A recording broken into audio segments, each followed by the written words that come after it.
We've already seen how to fetch data according to the JSON API convention. Now we're going to begin creating, updating, and deleting resources according to the JSON API convention. Let's start by creating a resource, and you can see here that we use the post method to create a resource. We use the content type application VND API JSON. The same goes for the accept header. Then we pass a JSON with a data tag where we specify the type. In this case, it would be antelopes for us. And then we pass the attributes. And if we had any relationships, we would pass them here in relationships. So let's go back to the code and let's implement the post action method. And then we're going to drill down from the Glue Backend API to the Z module in order to create a new resource. We've already declared in the Antelope's Backend API resource plugin the post method, the patch, and the delete methods. Now, if we create a method called post action, then we would receive the post request in that method. So let's go back to the controller and let's create that method.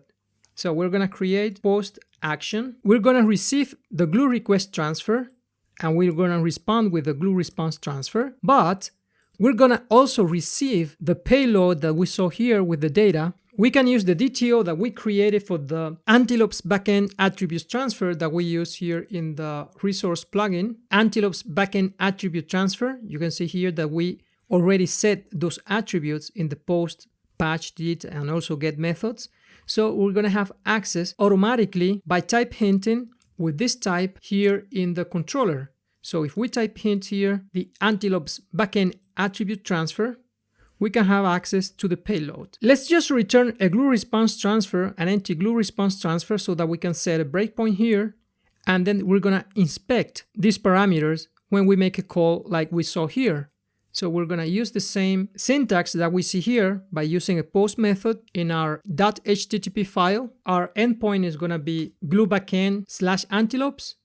The content type is okay. Then the type would be antelopes. And then we can set here the attributes. We're not managing the relationships. And here in the attributes, we can pass name, gender. So you can see here the name of the parameters that we have to pass, of the key that we have to use. We can pass type ID, location ID, age, and we can try this payload and give it a hand. All right, let's send the data. Okay, and you can see that we have the breakpoint. So let's take a look at the Antelope's Backend Attribute Transfer. And you can see that we have the DTO populated with the properties that we pass as data. You can see name, type ID, location ID, age, color. So you can see that we receive these parameters here because we type hinted with the Antelope's Backend Attribute Transfer. So the payload was cast to this DTO. And we also have access to the full request here in the glue request transfer. If we open here, you can see that we have the path, we have the resource here. When we call get resource,